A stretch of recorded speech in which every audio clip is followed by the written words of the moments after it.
It's the ultimate threat to our freedoms. The freedom to be left alone is a cherished American value and the utter quintessence of the American ideal. The first pilgrims escaped here from Europe to be left alone.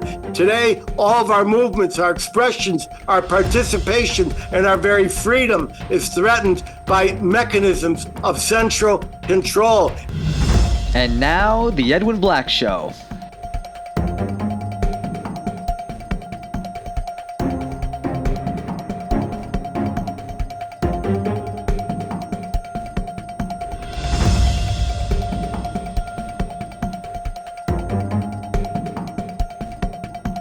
Sponsored by the books of Edwin Black, available on Amazon and at booksellers worldwide.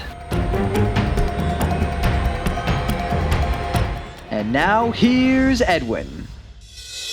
Welcome to the Edwin Black Show, coming to you twice monthly from Washington, D.C. Hello, I'm Edwin Black, investigative journalist, historian, and author of 215 editions in 40 languages in 190 countries worldwide, including IBM and the Holocaust, Nazi Nexus, The Farhud, Roots of the Arab-Nazi Alliance in the Holocaust, and other books. If you like our show's content, please spread the word. Subscribe for alerts at theedwinblackshow.com. And if you want to support our work, please visit theedwinblackshow.com/support. Your help, big or small, assures our complete and utter intellectual and uncensored journalistic independence. Today's episode is made possible and sponsored without any preconditions, requests, or stipulations by the Israel on Campus Coalition and co-sponsored by Bruce in West Virginia, and yes, Phyllis in Jerusalem. Hi, Phyllis. And by viewers just like you. That said, I only speak for myself and for history. The same goes for my guests. Today, we welcome viewers, let's see, from across America, including our 4 watch parties in the Villages, Newton, Mass., Chicago, and Tampa Bay, headed by our friend Harvey. Overseas, I see viewers logged on once again from Australia and New Zealand, Germany, Poland, I see Holland, France, Italy, Spain, Great Britain, Canada, Mexico again, Brazil, and Israel, plus other countries. If you have a question limited to today's topic, place one short sentence in Zoom's QA feature. The Edwin Black Show, along with our YouTube site, is fast growing, enjoying many tens of thousands of views globally. We speak frankly and without tremor to a fragmented world, seeking better understanding of our tormented past, our present, very, very tense, and a future still uncertain, very uncertain. By the way, stay tuned for my special word of wisdom at the very end of the show, just before I sign off. We'll get to our very bothersome episode, Central Control Part 2, but first, a few minutes of announcements. At the Edwin Black Show and our companion YouTube site, we have just released more compelling and hard-hitting episodes. First, see our frank and gripping episode on our immigration crisis. Second, our frightening episode on what war will be like in the next decade. Third, see our very unsettling episode on America's destroyed cities, soon to appear across America. And finally, my own unanswered questions, number 15. All of them are edited with gripping music and indelible imagery. My appearance tour continues. I just returned from 3 weeks abroad, 10 whirlwind days of presentations in Poland as the first scholar in residence of the International March of the Living. It was nonstop in Warsaw, Krakow, then at the Door of Death at Auschwitz-Birkenau, where more than 1 million were exterminated, with 2 final lectures in Lodz in the shadow of the ghetto, which trapped 250,000 souls. Remember that IBM's Data Processing Bureau in Krakow calculated just how many ghetto residents would die of starvation from a gradual reduction in food calories per day, thus avoiding the expense of a 70 pfennig bullet. Then I flew overnight to Israel, where we met with numerous Jewish and Israeli leaders in Jerusalem and Tel Aviv, and took a painful trip 90 minutes south to the kibbutz massacre sites, where I inspected some of the grisliest scenes of personal destruction. Find all my appearances at edwinblack.com/events, and let us meet up in your city. Stand tall, San Diego, Detroit, Western Pennsylvania, Palm Beach. I'm coming your way to the best of my ability. While I still have the legs for it, I'm coming your way. Finally, I remind my viewers of a terrible website you must know about, publishing the ghoulish videos from October 7th. This contains the war crime documentation Israel will need to prosecute after the war. See it at Hamas-massacre.net. See it before the deniers win their war of denial. Now to World War J, as I continue to document a tiny sampling of the daily hate, violence, and escalating oppression inflicted upon the Jewish people, as well as Israel's war against Hamas. First to the war in Gaza. By now, everyone knows that Israeli soldiers and police SWAT teams staged a daring daytime rescue of 4 hostages imprisoned in 2 upscale residential apartments several hundred feet apart from each other, and this was located in central Gaza. 3 men and the well-known Noah Argamani, the woman kidnapped on a motorbike from the music festival. They were all held by a well-known Al Jazeera journalist, a physician, and an imam. People in the markets and neighborhoods were aware of the hostages, and many have admitted they were paid a daily pittance to be lookouts. In a well-rehearsed rescue, the IDF broke in simultaneously to both locations. The captors were armed and tried to attack the Israelis. The families tried to attack the Israelis. They were neutralized, but the word spread like exploding gas canisters throughout the area, and scores of Hamas fighters flooded into the escape route and showered the rescuers and hostages with bullets and RPGs. The IDF was ready and brought in a hail of defensive air cover as the rescuers scampered to 2 waiting helicopters. The top police officer, Arnan Zamora, was killed during the escape. At least 100 Gazans were also killed. Of course, the number was immediately tripled by Hamas Health Ministry. No one at this point really knows how many killed were Hamas fighters and how many were uninvolved non-combatants. Immediately, the UN condemned the rescue, as did a choir of anti-Israel voices. In a TV interview, one witless and worthless interviewer at the BBC actually asked former IDF spokesman Jun13 Conricus if Israel should have warned Hamas in advance of the surprise rescue. Now open up your ears and listen to that one again. One BBC anchor actually asked former IDF spokesman Jun13 Conricus if Israel should have warned Hamas in advance of the surprise rescue. Conricus answered, well, then no, Hamas would have killed the hostages. That's a quote, which is exactly what Hamas has repeatedly promised to do. We can no longer say, ladies and gentlemen, that journalism is dead. Now it is that journalism has risen to become night of the living dead. BBC, are you that stupid? We learned that Hamas has been moving hostages not from tunnel to tunnel, but from residential apartment to residential apartment, and paying locals small bits of small change to act as lookouts. At the same time, we read in the Wall Street Journal that top Hamas leaders bragged to negotiators that they need civilian deaths to rise as a strategic bargaining chip. This death wish desire is often repeated on camera by mothers who praise their terrorist sons killed during operations and asked to have yet another son to also die for the cause. We've run those videos many times. This only underscores what I and many others have been saying since the very first day. There are few, if any, innocent civilians in Gaza, a society which for a generation has been raised to believe in a culture of death and a culture of killing. To use their contemporaneous words, Israelis love life, we cherish death. In World War II, we saw German society trained from the Hitler Youth to die for the Fuhrer. We saw the Imperial Japanese Bushido generation that preferred to die for the cause. We saw the ISIS terrorism societal order. Gaza has self-trained from childhood to kill Jews and die trying. Every Arab World poll shows Gazans overwhelmingly support October 7th, and the most recent one was 93% came out just a few days ago. Not a single person votes for a two-state peace. After Hamas has been utterly defeated, that means every commander, fighter, and water boy, as we did with ISIS.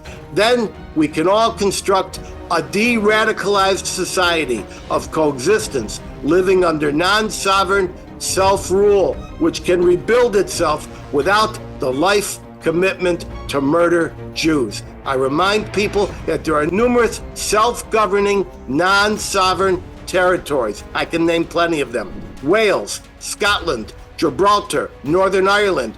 The UN maintains a full website for non-sovereign, self-governing territories. Talk of a two-state solution is election year nonsense. The only two-state solution the Biden administration truly cares about is Michigan and Minnesota, where Palestinian protesters threatened to withhold more than 250,000 votes.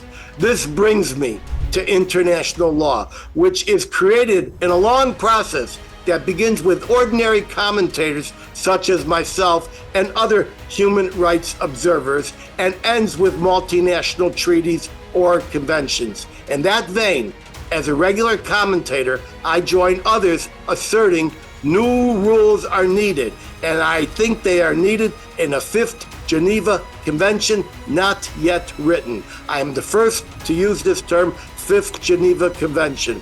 Here's the new rule. When a civilian domicile or neighborhood comes under the control of the enemy and or features a military target, and when the enemy does not wear a uniform and dresses like civilians, and or where the civilian population is visibly supporting the militarized group, the area loses its civilian designation and protection so long as care is taken to protect the uninvolved non-combatants. This rule in international law already applies to mosques and churches, to hospitals and diplomatic posts. Once a military aspect is found on the premises, it ceases to be a hospital, a mosque, or a consulate under international law and the laws of warfare, and is subject to proportional military action. Now for the attacks on Jewish people perpetrated by pro-Palestinians, Jew haters, and low-information, useful idiots from UCLA to Berlin. Folks, we are way beyond peaceful protest, way beyond calls for ceasefire now, and we are now accelerating fast into the harassment, persecution, discrimination, and violence phase. New York, just yesterday, we saw Nazified Palestinian gangsters enter a Manhattan subway and chant, "Zionists need to raise your hand and get off the train." At the same time, we see a number of Jewish homes in Brooklyn marked with terrorist red triangles and with blood red paint smeared all over their front doors. And this includes a Jewish trustee of a Brooklyn museum. And the Brooklyn Museum itself, which sits in the heart of a Jewish neighborhood, was vandalized and its patrons and staff harassed. New York City police arrested 34 people in that case. The flags of both Hezbollah and Hamas now wave freely in New York City. Both are designated foreign terrorist organizations. And we see ordinary Jews harassed in the streets of New York by Jew haters, screaming openly and willing to be quoted and videotaped, asking Hitler to come back and wipe out the Jews. Canada is much worse and getting ready to explode. Nazi Palestinian thugs in Canada, especially Toronto, are invading Jewish neighborhoods and going right up to people's doors, calling them dirty Zionists, baby killers, and lovers of genocide. We also see Muslim-dressed mothers with their little children marching in tow through a distinctly Jewish neighborhood, waving swastikas. Remember that during the Holocaust, the Arab and Muslim communities internationally through the Arab Higher Committee were full and furious partners with the Third Reich in Hitler's war against the Jews. Canada today is 10 times worse than America. We'll post all these videos on our episode show notes site. But the single most troubling item I saw this week is a group at the Portland Association of Teachers, which is an affiliate of the Teachers Union. This racist collection of so-called teachers has created a kindergarten and early grade school guide to teach Jew hatred and Israel hatred. They have published an online cartoon-style study guide that includes such vile statements as this one, quote, "When I was only 10 years old, I had to flee my home in Palestine. A group of bullies called Zionists wanted our land, so they stole it by force and hurt many people." This is for kindergarten and first graders. I issue an open call right now to all the Jewish communal defense organizations, from Stand With Us to Brandeis. Act now, and I mean now, now, now. File complaints with the Department of Education Civil Rights Division, sue the teachers themselves, issue takedown demands at the server level. Direct your efforts to specific individuals as well as the organizations. Don't wait. What is happening in Portland is the attempt to create a Hitler Youth-style, multi-generational hate machine in our own midst. Wow. This makes me call in my friend Josh. Josh, take the screen. I want to ask you a question. I'm here, Edwin. Josh, I just want a simple question. Are we there yet? You know, when I saw the upside down red triangles, which, as you mentioned, is a symbol used by Hamas to mark its next targets of terrorist violence, I was struck by that more than most of the other instances of Jewish directed hate and violence that we've seen in the past 8 or 9 months. When people perpetrating hate crimes in the United States do so not just with the language of hate or the words of hate, but with the symbols of actual invocation of violence. And we see people on the streets not just waving flags, but saying, you know, kill another Jew. I do think we've reached a point where there is actual danger. People's words turn to actions. Those actions turn increasingly violent.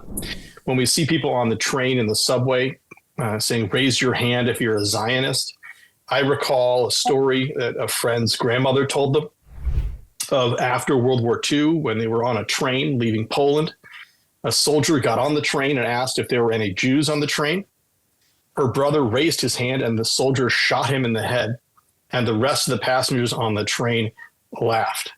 So I do think we're in a stage where mob violence and what's known in psychology as the third personality, how people behave in crowds, is giving rise not just to threats of violence against Jews, but actions.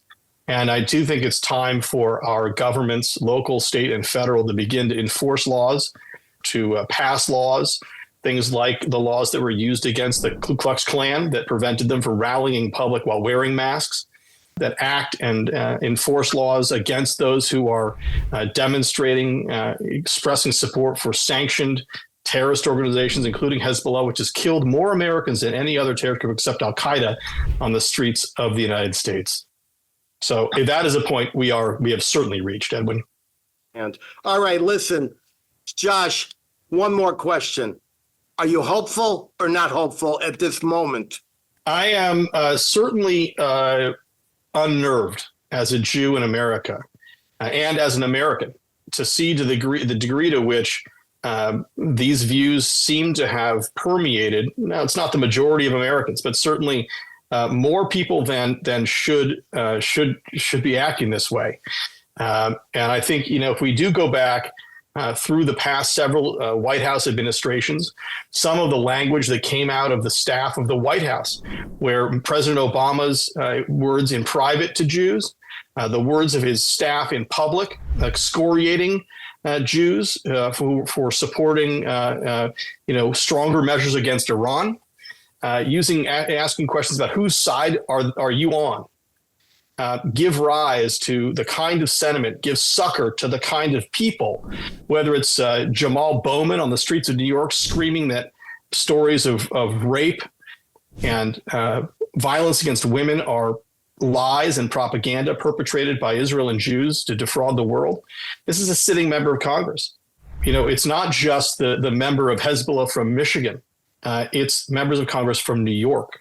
These are serious problems. And I think our political leaders need to look very closely at their associations with each other and the kinds of language they want to tolerate and what kind of party the Democratic Party wants to be. Is this a party that is heading into the toilet, or is it one that will define itself for standing up to those who are haters? On university campuses, we hear a lot about academic freedom. Well, professors have the right to their views. Students have a right to their views.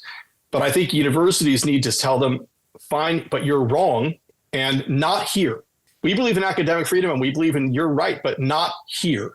I agree. And shame is a powerful tool, Edwin, and we need to use it more. That's right. And that's just the beginning. And I agree with everything you said about the Democratic Party going into the toilet. And I would remind my listeners that Josh Block is a leading Democratic Party strategist with experience in presidential campaigns. I'm getting ready to go into my next topic. Thank you, Josh. I'll see you in a couple of minutes on the main bar. Now, all this brings me to a personally disturbing problem, one that strikes me in a deeply visceral way.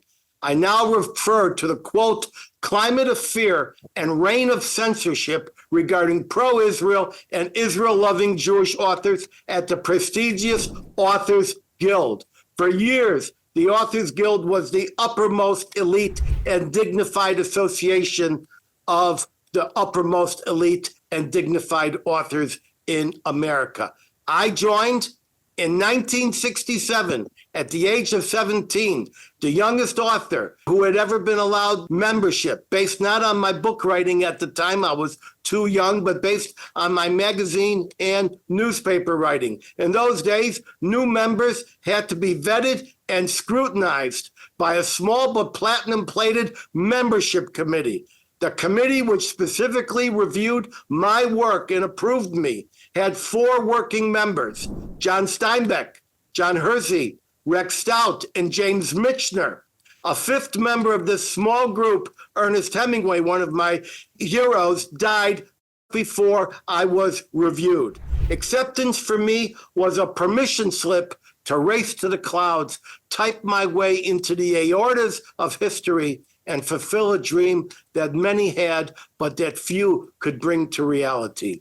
In those days, the men and women of the Guild jealously protected their privacy and even rejected the concept of a membership directory. But they did fight for author rights, contractual and legal, and freedom of expression in a world of publishing vultures and author exploiters. Remember, all authors want to do is devote themselves selflessly and almost always without a pretense of proper compensation. As the shadow of decades, I no longer needed the prestige of the Guild. I don't need them right now. I fought my own battles, I fight my own battles, and I avoid even more. But I always renewed my membership to help and mentor other authors. Everyone here knows that this show has a tangible commitment to books and authors. We do what we can with special shows and features, but now, since October 7, things have changed in the literary world. Jews, and especially pro-Israel Zionist Jews, are being excluded from publishing deals. The eminent literary organization known as PEN, P-E-N, which stands for Poets, Essayists, and Novelists. This group was compelled to cancel its annual award ceremony because of disruptive protests against so-called Zionist and other pro-Israel writers who have long been part of PEN. Pro-Israel and Zionist writers have seen their lectures abruptly canceled, and their invitations have dwarfed, especially on the campus, especially since they require immense on-site security. I can attest to that with my recent lectures at USF, SMU, and Towson University. So pronounced was the problem that the New York Times published a much-discussed article entitled, quote, "A chill has fallen over Jews in publishing," close quote. Whereas the Guild once did everything to obscure its membership roles, in recent years, it fell on hard times. It began accepting just anyone with a typewriter, every wannabe and hope-to-be unpublished writer. Okay, let's help them all out in these hard editorial times. Then the Guild established an open bulletin board forum to deal with author problems.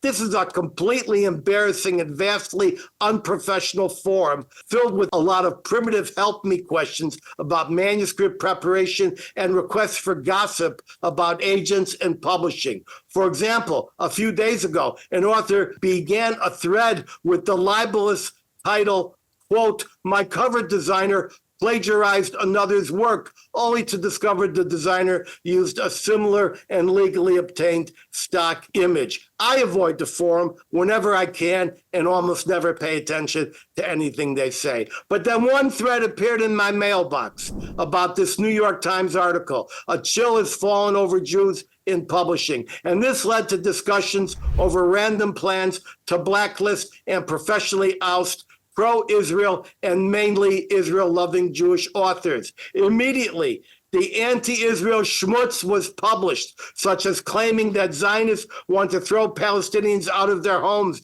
and listing them with a group of racists.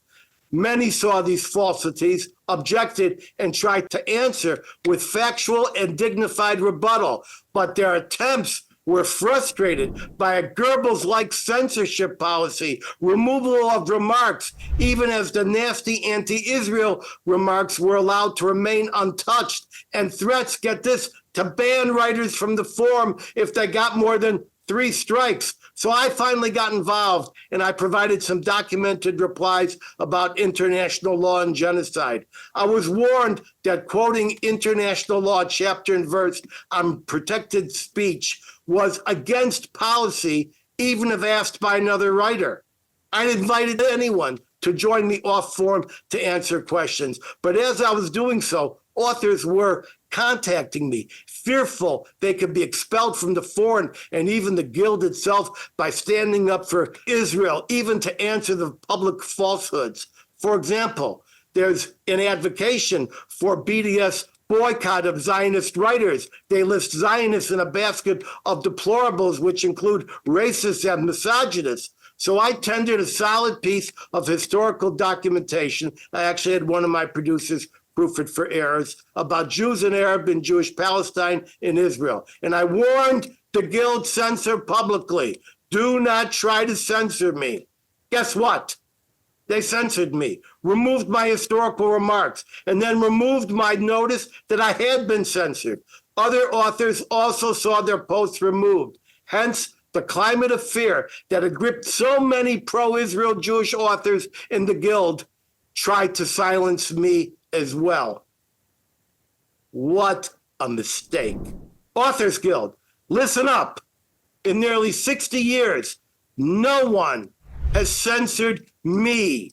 Not when I went up against IBM, Ford, Carnegie, Rockefeller, General Motors, Honda, the PFLP, the Aryan Brotherhood, and the Klan. Not even the Chinese censor tried to censor my editions in Chinese, which led to an award by the Chinese Booksellers Association as the best humanities book of the year. But finally, it was you, the Guild that I have loved, the Guild that has represented a gemstone in my personal and professional history. You had the chutzpah and the nerve and the arrogance and the dysfunctional balls to try to censor me. Who in the hell do you think you are to censor any Jewish author over Israel? Who the hell do you think you are to create a climate of fear and censorship for Zionist Jewish authors over Israel topics while publishing and promoting slanders against Israel to the thinking class of writers in this country at a time when the Nazified movement needs such an intellectual boost?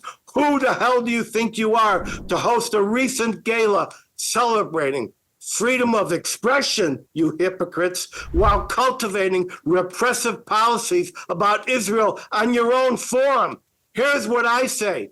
Zionist authors have been pleading for the Guild to speak up in their defense as they would if anyone tried to boycott Black or Hispanic authors. I say restore all those censored posts rebutting slanders against Israel. And I say, tell me, yes or no, that pro-Israel Zionist writers are welcome in the Guild, or I tear up my membership on renewal, and I advise every other Israel-loving author to do the same, and give us the name of the unidentified secret censor yanking our comments. I repeatedly invited the Guild leadership or the anonymous censor to appear on this show. They did not have the courage to appear or even answer. Instead, I afford typical pro-Israel Jewish authors with us right now to very briefly testify about their own experience. I've never known any of them until a few days ago.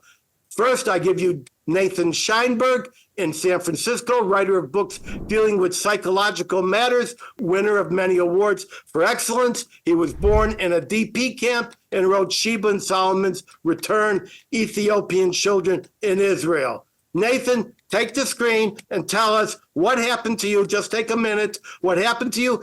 And did you sense a climate of fear and censorship at the Guild Forum over Israel topics? Take the screen, Nathan. Thank you for having me. I'll give two examples from the Guild and then one personal example of self-censorship because of a climate of fear for Jewish authors. In the Guild, I learned that the University of Minnesota Journal had written to an Israel academic saying they wouldn't even review his article because he was Israeli. When I listed it on AG asking for help, I heard nothing from the Guild. When I put it on X, there was a pseudo-apology from the University of Minnesota editors, all 5 editors, saying they would now review, they would do the favor of reviewing the article. Second thing was, I'd read that there was a website saying, block all Zionist authors from being published, and it was quite widely used. So I wrote that again on the Guild, asking for support from the Guild that this shouldn't be done. I heard nothing from the Guild. And the third example is more personal. I'm a psychoanalyst. I asked my psychoanalytic society to write letters to Israeli psychoanalysts, not to the state of Israel, not to Israelis, just to their fellow Israeli psychoanalysts to support them after October 7th. And I was told that's too difficult because we have to write to Palestinian psychoanalysts. I said, well, do that. They said, well, but there are no Palestinian psychoanalysts, so we can't write either one. That's self-censorship. I'll give you other examples like that, but in brief, that's what happened. It took my posting on X to get the University of Minnesota to give a pseudo-apology. Authors Guild has been completely silent when I've asked for help and support for writers who are Jewish. And you were the one that actually opened up this forum with this question about this New York Times article. So you were impacted by the climate of fear and censorship at the Guild, correct? Correct. One question in your mind, is litigation off the table? Well, I think that's a good route to go, actually. I hadn't thought of that because I don't do those things. But that may be what's necessary, just like litigation against the universities around Title VI because they don't protect Jewish students. All right. Thank you, Nathan. And now Talia Harner, she's speaking from Paris, an award-winning author of historical and suspense novels, great fiction, including The Boy with the Star Tattoo, which came out this year. What happened to you, Talia? Take 1 minute and tell us. Did you sense a, quote, climate of fear and censorship at the Guild Forum over Israel topics? Take the screen, Talia. Absolutely. I posted, there was an article by the JTA, Jewish Telegraphic Association, which is the equivalent of the Associated Press, but for the Jewish world since the beginning of the last century. And the article featured me and the kind of anti-Semitism that I've been experiencing since mid-December, 6 weeks before my novel came out, and also the list, which lists supposedly Jewish, is your favorite author a Zionist. Yes, I'm definitely a Zionist, but that's not the point. The point was that I posted the link to this article on the Guild's website discussion board, and with an explanation what it was about. Well, immediately I got a message that I broke the policy. They not only remove it, but they put a strike against me. So I responded, just replace the word Jew with black and tell me that this is not a problem. And without waiting for their answer, I just posted the same link without an explanation. That link stayed and immediately got some responses. But I definitely was intimidated from continuing the discussion even on my own thread. And I stayed away from the Guild announcements until I read the digest one Saturday in, I guess it was Nathan's, about the University of Minnesota. And I wrote, I would like to express my opinion, but they don't allow me to because they already have a strike against me. And therefore, I will not say anything. But in the meanwhile, the New York Post wrote an article about me with me. Again, my name is the opening name, and I did not dare post it on the Authors Guild. Well, that is a total shanda, which for our non-Jewish viewers, which is most of my viewers, means a total shame. Now, you wrote The Boy with the Star Tattoo, correct? Correct. Well, I can confirm to you that some of our readers have just purchased copies because they're sending me receipts. So I just want to ask you this question. Is litigation off the table with you? Not at all. I just, actually, I would like to start a litigation against Goodreads. I have not found yet an attorney to take it. But if you know anybody, and I will join on any litigation on Goodreads.com. Well, and we're loaded with attorneys. So thank you very much, Talia, and I'll talk to you soon. Our third person who's joining us because the Authors Guild did not have the cojones to stand up and speak for themselves. I speak about Jeff Schneider, an award-winning author of contemporary fiction, The Serpent Papers, praised by the Richmond Times-Dispatch as an authentic, intense tale of coming of age in the Vietnam era. That's a quote. Now, I've never known this guy until a couple of days ago. Jeff, what happened to you? Take 1 minute and tell us. Did you sense a, quote, climate of fear and censorship at the Guild Forum over Israel topics? Take it. Yes, there's a climate of fear. Thank you for the introduction. My novel is actually against the Vietnam era when there were protests and riots at Columbia University, and I was a student there and a witness and a participant.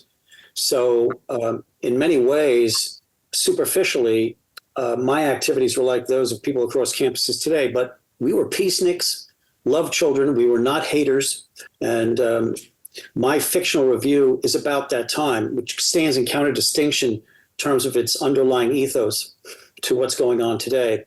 In the current atmosphere, I have sought Authors Guild support. I'm troubled by the censorship that you've described, Edwin, against me and my fellow authors. And I regard Authors Guild as a valuable resource, and I want to participate I'm afraid of expressing my views at Authors Guild when actually my views should be protected by them. I am an American. I'm an American first, and I merit protection from American society. And that means whether I'm Black or Jewish or anything else, I merit protection, and Authors Guild should show me that same protection and honor. If they have to open up another blog where politics are more readily acceptable, I'm fine with that. But they need to allow us to express ourselves and not to be censored. And as far as I'm concerned, because I'm an American and I'm being censored, I regard that as anti-Semitism. It's a form of racism. It's not anti-Israelism. I'm not Israeli. I am an American. I've always been, and I've worn the flag on my shirt. I've played Uncle Sam in skits. I'm an American boy. I played football. I was a quarterback.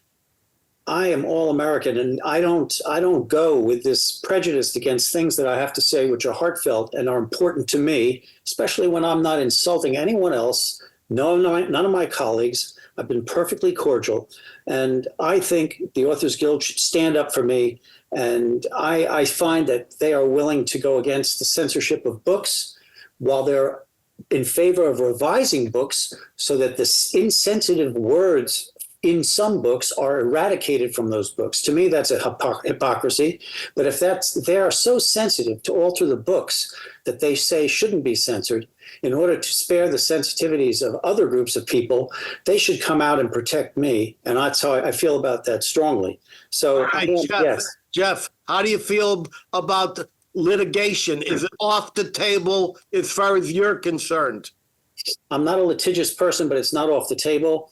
And what can I say? It's an option, but I haven't considered it yet. I haven't gotten to that point. I want Authors Guild to respond, and I think they should have a chance to respond and be more intelligent about this before I start litigation.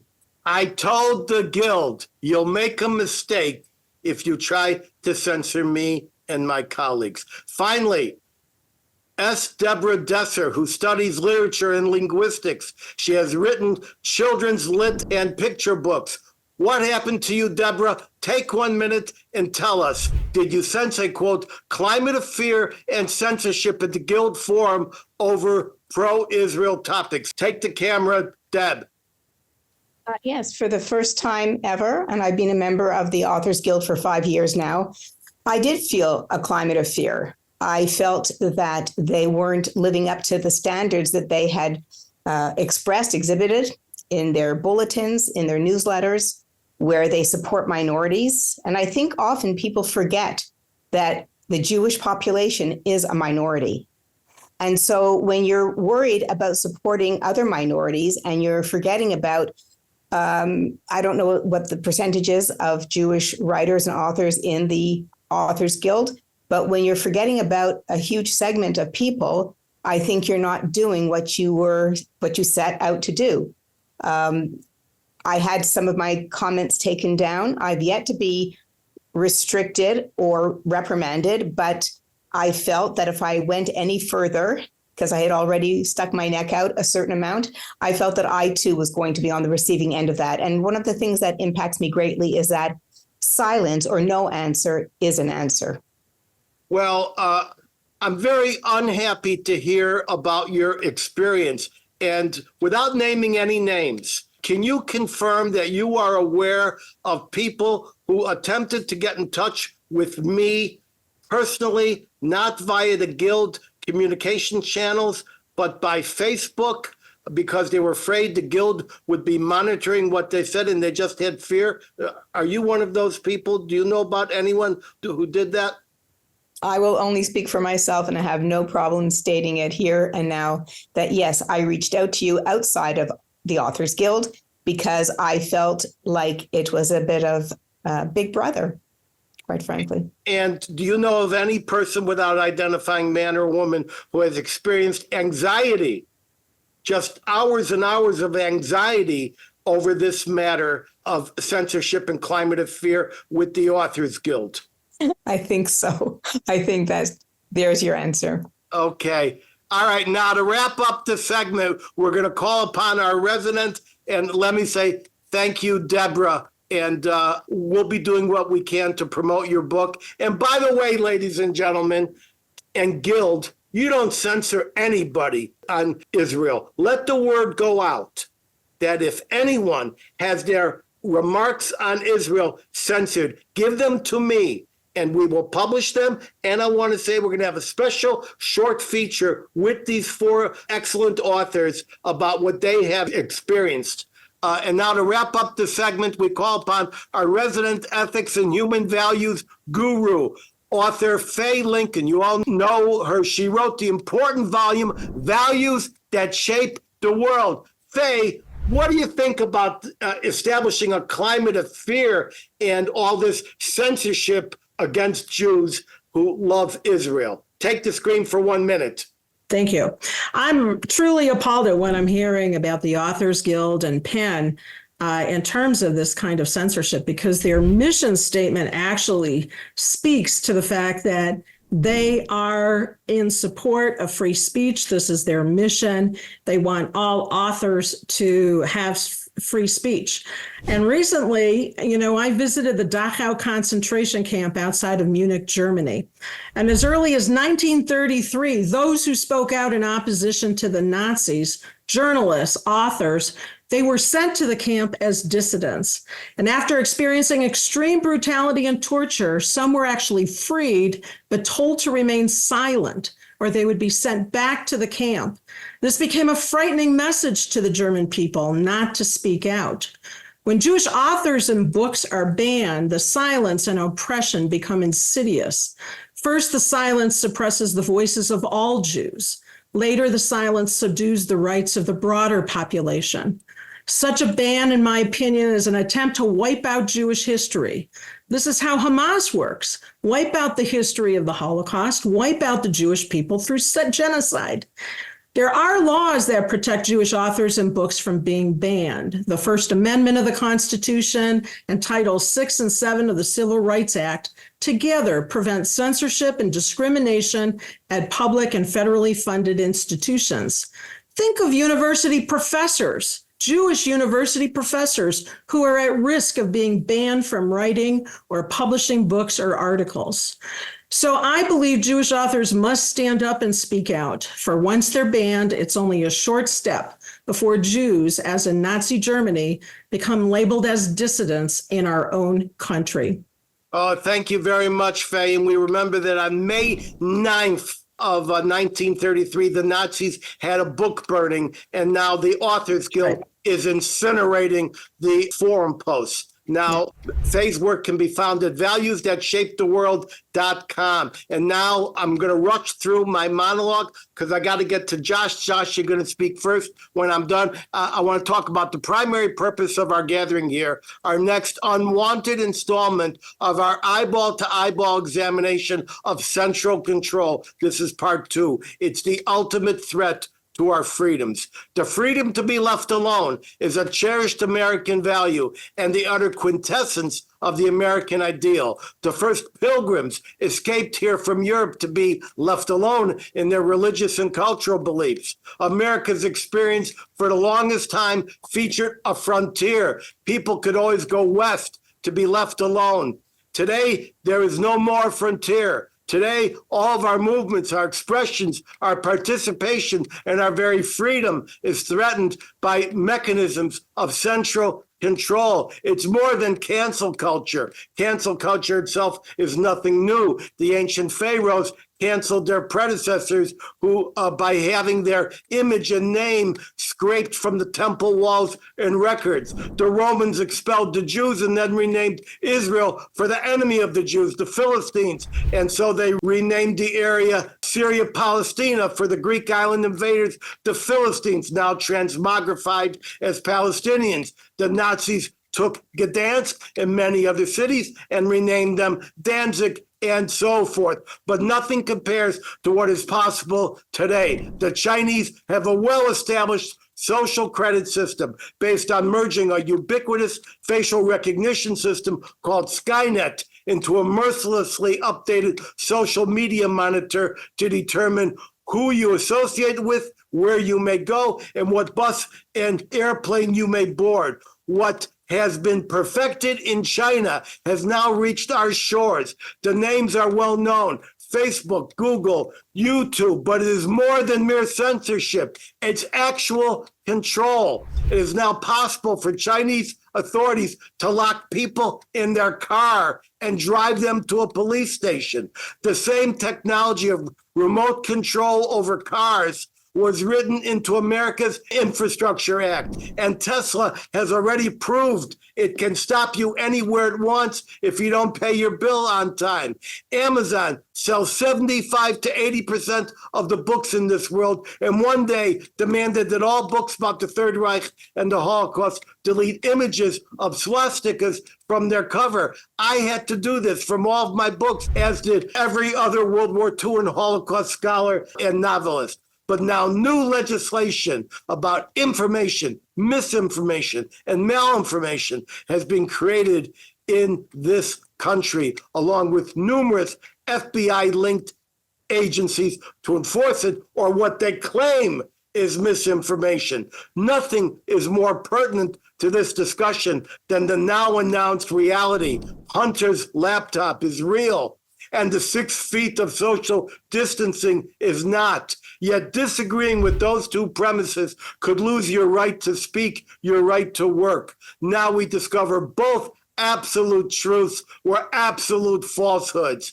Today, the present administration is planning to adopt long-debated World Health Organization powers that will allow the WHO, itself a corrupt influence artifact from the League of Nations, that's the World Health Organization, to exercise, ready for this?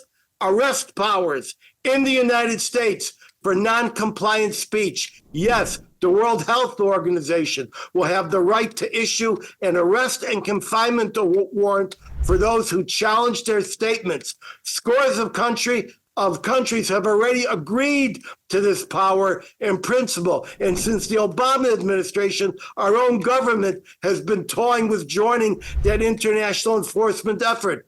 The same enforcement is being suggested for Islamophobia at the UN and those who doubt climate policies or have the wrong climate conduct. And can you imagine that standing up for Israel will be the next frontier? This is a real threat. Central control. I'm going to turn the screen over to Josh. He's going to speak first because he has to run out soon. Josh, you know American society. You know our freedoms. What can this mean to our individual rights? Well, Edwin, I got to say, after the discussion you had earlier, I'm not deeply focused on this central control question because I think there are so many crimes being committed against Jews, in the name of propriety or whatever the excuse is that people are making to silence Jewish contribution to knowledge. I just read earlier today, if you'll forgive me, an article about how Israeli scientists who are engaged in scientific research are being shunned and refused grants by European and other organizations. All of this is so incredibly self-defeating to humanity and so dangerous. And it does relate to this notion of central control. Now, the Chinese government, as you mentioned, is an octopus in its effort to control what's happening in the world about what's said about it and what it knows about others, and its ability to inflict harm on the United States and other adversaries of China when it decides to launch whatever war it begins to engage in. And that includes having so deeply penetrated America's computer networks down to the level of the individual American. The FBI recently went out and warned hundreds of thousands of Americans that their router in their home had been invaded by Chinese software, which was using it and preparing to use it as a tool of espionage and destruction and an attack vector against the United States. This week, the Dutch government came out and said that its research and the Dutch intelligence organization was world renowned for its effort in exposing cybercrime and the dangers of global hacking. They came out and said that they now understand that China's global effort to infiltrate and control countries and threaten them through the use of hacking and global cyber networks is much, much greater than they believed. And they believed it was bad to begin with. The Chinese government has established inside the United States police stations that it has been using to investigate, threaten, and arrest, imprison, and ship back to render back to China dissidents and others living in the United States, to police disputes inside Chinatowns in the United States. This is not just happening in America. It's happening in Australia, in New Zealand, in all the Five Eyes countries. So, we can't even begin to scratch the surface in this discussion of the threats that exist against Americans. And the FBI director, to his credit, testified in front of Congress recently that the threats to the United States from China and others are beyond the understanding of most members of Congress, let alone most Americans, and that China is not the only threat to the United States, that China, as you know, Russia and China, who engage in what's known as active measures, those are efforts to subvert American society and the ability of Americans to tell the difference between truth and fiction, have been going on for 25 to 30 years. And in fact, the vast majority of their budgets spent on espionage are not spent on the kinds of spying that we associate with James Bond. They are spent on front groups and others in an effort to undermine and divide American society, resulting in exactly the brainwashed behavior we're seeing across American campuses, where professors and students and human beings are siding with the genocidal terrorist organizations whose mission is to kill Americans, to kill Jews who say so in their charter, against Israel, which is a free and open democratic society like ours, like us, siding against freedom, and making the accusation of genocide against those. Code Pink has sent its lunatic activists, who, by the way, as we now know, according to the New York Times, are funded by China, to invade the American Jewish Committee's event this week. Jake Sullivan, you are a war criminal. 15,000 people, 15,000 kids. The National Security Advisor, Jake Sullivan, accusing Jake Sullivan of being a war criminal and a supporter of genocide. I mean, you can say a lot of things about Jake Sullivan. None of those things are even close to true. It's beyond comprehension. And so the subversion of American society by our adversaries is as grave a threat as the cyber threats that threaten us, and the operation of our water systems and our electrical grid and all these other things. And American citizens need to wake up to these grave threats to our way of life and our future. Josh, your remarks are so prescient, uncomfortably prescient, and I made a couple of notes, and I now realize something that I didn't think when I started this program. I now realize that the central control that we are worried about, the AI control, the computer control, the eavesdropping control, and the ability to restrict our movements and to cause us problems may not be controlled out of Washington. It may be controlled out of Beijing. Is that not correct?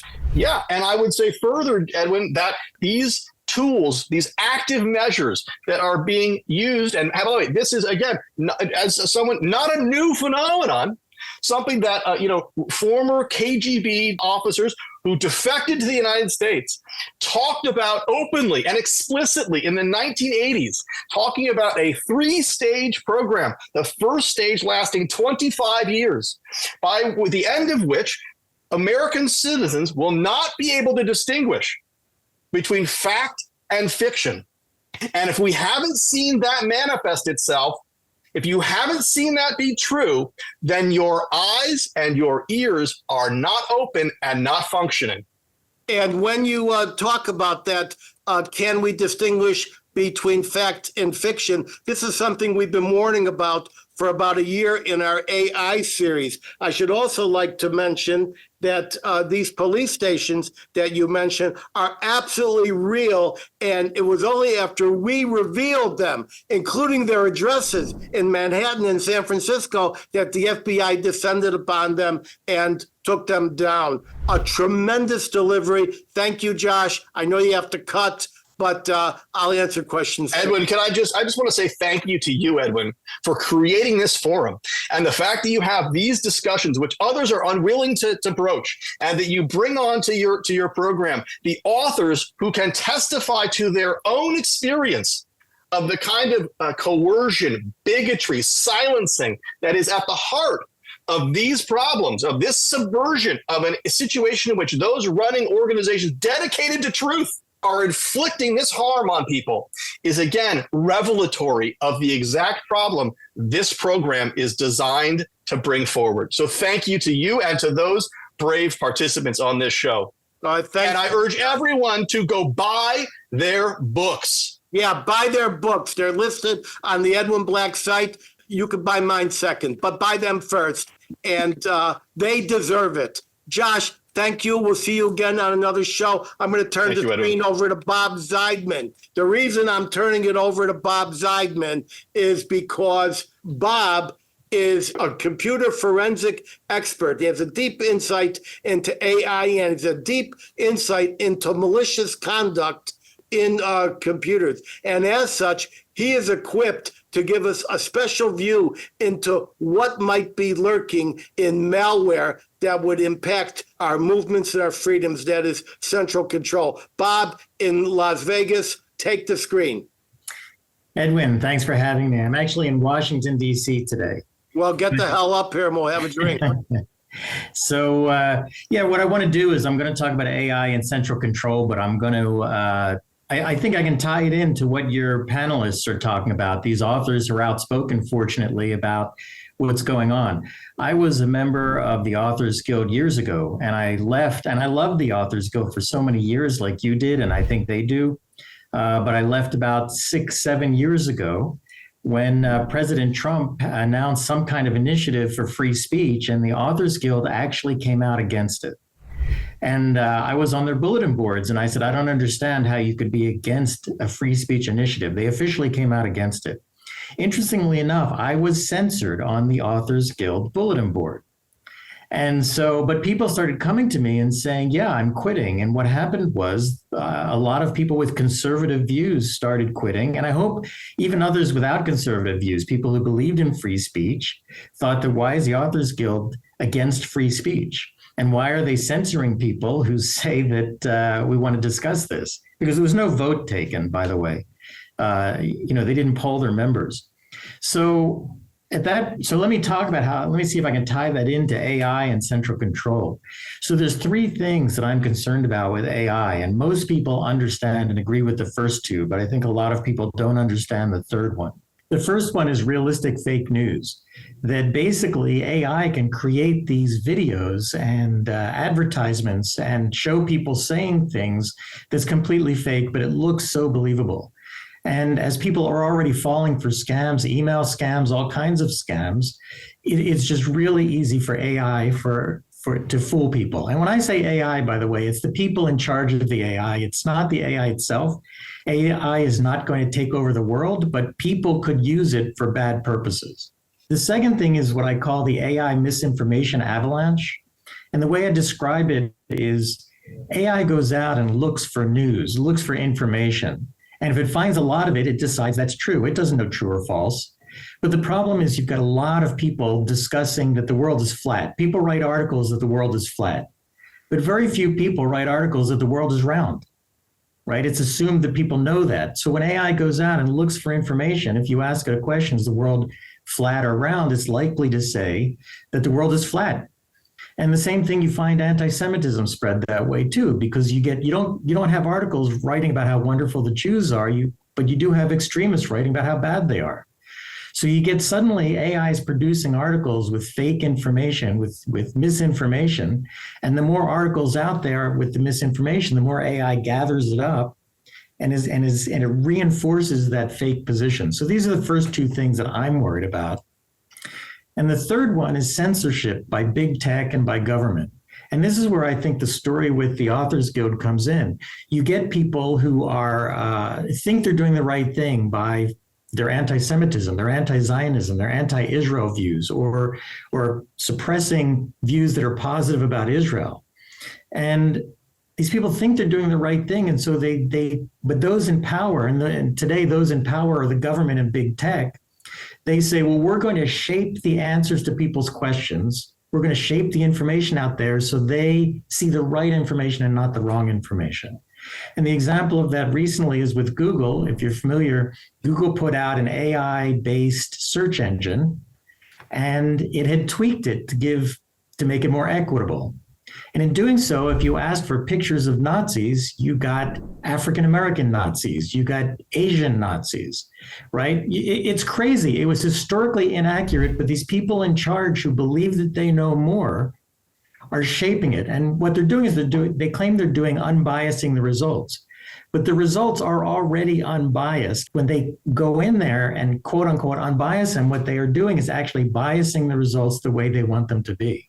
And that's my biggest concern. So you get people in government and big tech who are changing the results. And then people say, well, this is Google, this is the US government, so it must be correct. And they're spreading even more misinformation. All right. Well, that's a deeply insightful explanation of the threat. And I'm just going to comment on some of your remarks. You know, you said that one of the ways that AI works, and I think you and I have a difference of opinion over whether AI is going to take over the world, but we'll find out in a few weeks. But you said one of the things that AI does is it looks for validation and revalidation in what it finds on the internet, which is kind of what Wikipedia does. And that creates this fake consensus.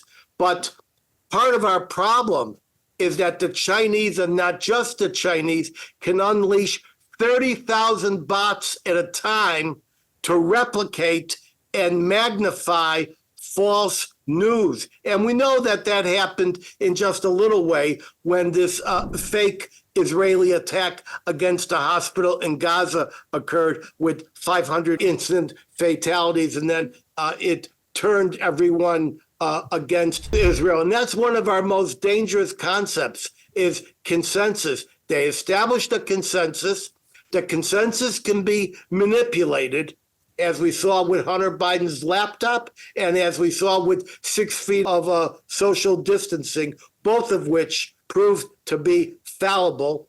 And from here, it became clear that once that benchmark had been achieved, anyone could be excluded or silenced. And now this is going to have the force of law if, repeat, if we go forward with the plans to adopt this treaty with the World Health Organization, which has been criticized since the beginning and which is subject to the whim of Beijing. If the World Health Organization can issue a writ to have the FBI or police down the street take us into custody, that'll be a terrible thing. Now, you know that there is eavesdropping, Chinese eavesdropping in cranes, the kind of cranes that lift things. And so China makes most of the cranes in the world. And you know, as Josh said, that these servers are infected. And you know that the Huawei phones are infected. And you know what the man in the middle is.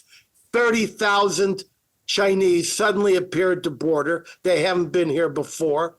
They are capable of establishing the man in the middle. They hold up a small box and it intercepts everything. Are you worried that it's possible that the central control that we are complaining about will be mastered not in this country, but another country?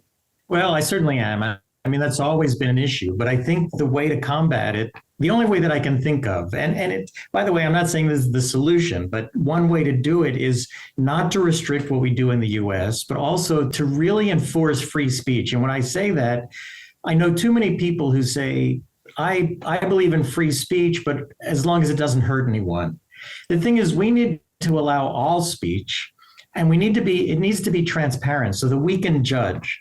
We can judge which is the correct ideas. What I'm concerned about is government and big tech censoring speech. So in other words, if I say China is making inroads and spying on us, that needs to be out there.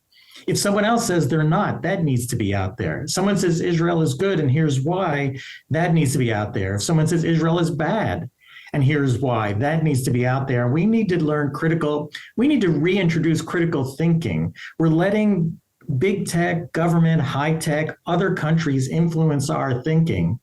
And the only solution I can think of is to have more thought, more debate, more information out there.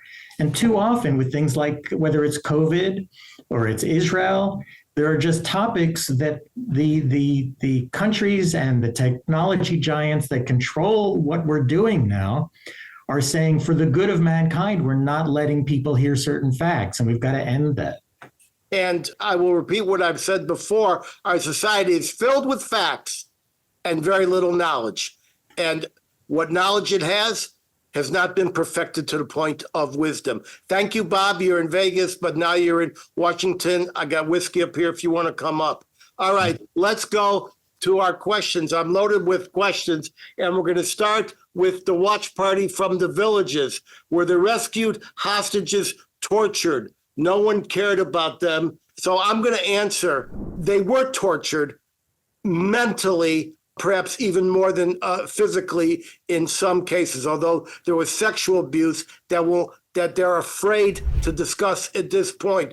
But one of the things that these hostages were told, they were trapped in these civilian homes. They were enslaved. People walked in on them in the bathroom, and they were constantly told, the IDF hates you, you're animals, you're dogs, you're trash.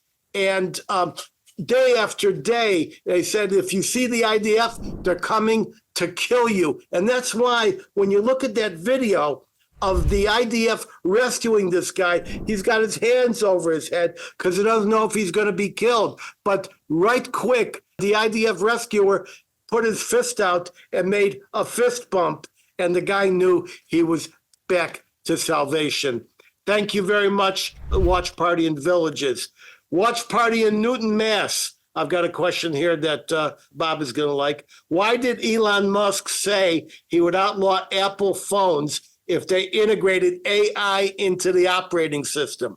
So for all you folks who are my age and you don't know what the hell an operating system is, also called the OS, the operating system is the secret guts of any computer or computer-like device that instructs the device on how to take instructions and what instructions to do and what to do with those instructions. It's kind of like the engine of a car. You can try to turn and you can try to accelerate, but you need an engine. And I'll just make this comment, but I'll turn it over to Bob. If the AI is in the OS, then it automatically is sucking in more information than you could ever conceive, billions and trillions of times more information, and it has the ability to control us, to monitor us, and to spy on us. But while that's true, Elon Musk has a kind of a crazy relationship to Apple and to AI itself. Not only is he buying up a bunch of AI chips so he can corner the market on it, he has his challenges to Apple machines. So, Bob, what do you know about this? Is the apple of your eye going to be right poking you in the eye? Yeah, it's a good way of putting it. I think you've described the problem. Apple is sucking information from every single person that has an iPhone and using that, at least as far as we know, it's used only to sell goods to people. And you may like that or not like that, but it may be used for other things too. You know, we just don't know. It's one giant company that we don't have any insight into that's taking information about every single person and what they're doing at every moment of their lives. And so that's a scary thought. So as scary as that is, I'm glad you brought it up. Elon Musk, whose motives I often question, he's a big investor in one of the biggest AI companies on the planet. And so, when he criticizes Apple, it's not always clear if he just doesn't like the concept, which seems unlikely. I think he likes AI. I think he's putting it into his Tesla cars.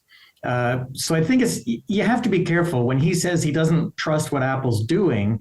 That may be true, but he also doesn't trust a competitor because he wants to do it. So we have to be careful about the technology altogether. Okay, our watch party in Chicago. How bad will the disruption and violence be in Chicago during the Democratic convention? And will it hit both the South Side and the suburbs? All right, as most people know, I'm from Chicago. And as some people may know, as young as I look, I was at the Democratic convention riot in 1968, and I'm going to be monitoring the one this August. It is going to be a terrible day. First of all, they're going to block the highways, the Dan Ryan, they're going to block the Congress Street Expressway, and they're going to block Edens. They're going to block the hotels. They're going to confine delegations until they agree to their terms against Israel. They're already doing that. Just yesterday, they were doing that, confining the faculty at UCLA in a building. The faculty and Jews have been confined at Cooper Union. And most of all, not only are they going to battle the police, most of all, they're going to be inside the building. And because they have voted for this non-existent candidate called No Commitment, they control votes. And the Democratic convention will be the beginning of the final hijack of the Democratic Party, the old Democratic Party that you and me and Josh loved, will be gone. And it'll be Druck von unten, which is the German that I wrote about in my IBM and the Holocaust, pressure from below, and it will no longer be governed from on high with Nancy Pelosi and Schumer, and they've already come out against Bibi and Israel. Pelosi signed a letter trying to suspend all weaponry, including defense weaponry. It'll no longer be governed from on top, but it'll be captive of the local, county, and state delegations. So that's the bad news. It'll start like a day before, and I can tell you, there were riots in Chicago. I got clobbered, and later they called it a police riot. But this time, it won't be a police riot because the police have been neutered in Chicago by its socialist mayor. I'm going to bring in Jeff Schneider here because Jeff is actually written on these topics. Jeff, take the screen and take 1 minute and tell me what you think is going to happen in Chicago this August, since you wrote about these matters. Well, I think a lot goes into protests, and a lot of these people are young and they're being led by older people with agendas for which they're not really privy. But what I can say is what we're experiencing is a tyranny of the minority. And I don't believe that the American public really sympathizes with this minority who are taking to the streets. When I look at a lot of these demonstrations, there are 100 people, there are 50 people, there are 75 people.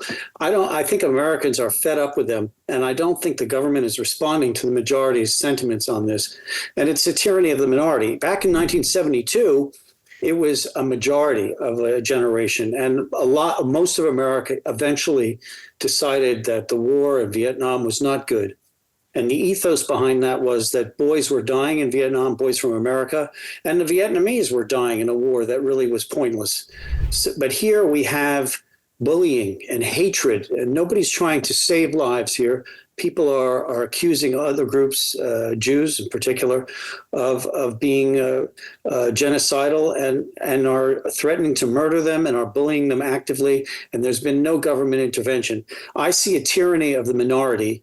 And I think that this minority is running amok over society. And I'm waiting to see the leadership of this country, which is showing up in pockets in certain states, which is why people are moving to certain states where there are more protections and there are more assiduous control over these kind of groups.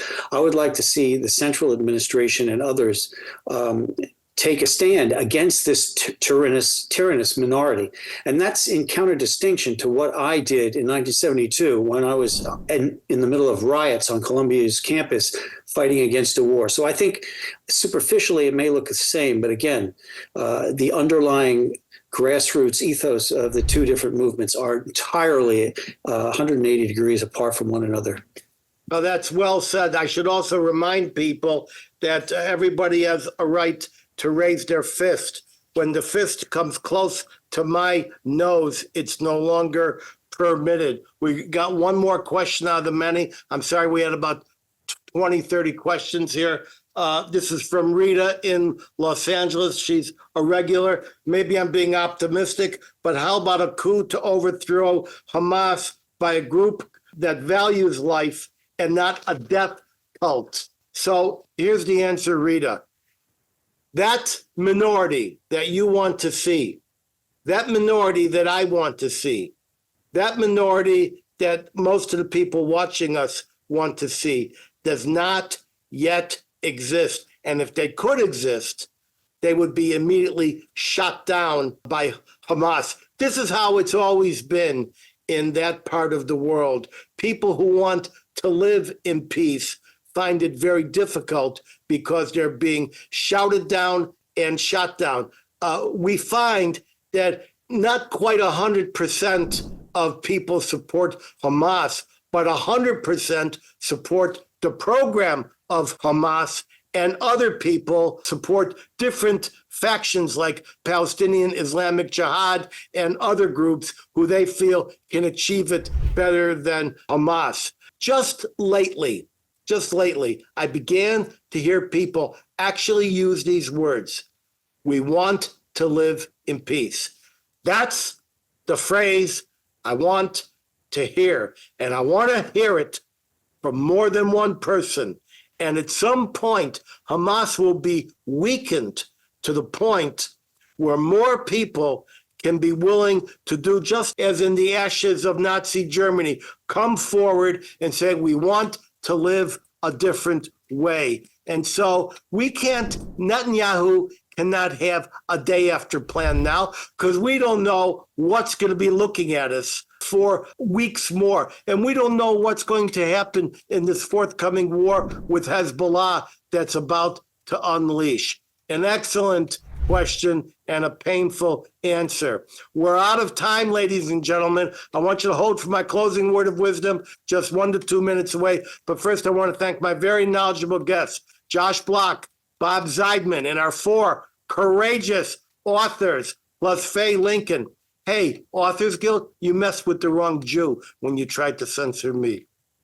I also thank my talented international team, including Holly in Nashville, Eve in New Jersey, Richard in the Philippines, Luca in Serbia, as well as many others in numerous additional cities around the world. My team, each of them, is comprised of very dedicated people. I and we all owe them. I'll see everybody back here in 2 weeks at 3 p.m. You want to be a friend of the Edwin Black Show? Go to the edwinblackshow.com/support. Keep me independent. You want to hear me in person? Watch my website for events. Consult my events page at edwinblack.com. Until then, head over to any Barnes & Noble in the USA or any Amazon, Walmart, Apple Books, Google Books, or Kobo platform in 190 countries across this roiling, toiling, boiling planet, where you can find any of my 200 book editions, such as IBM and the Holocaust and the Farhood. And don't worry, the Authors Guild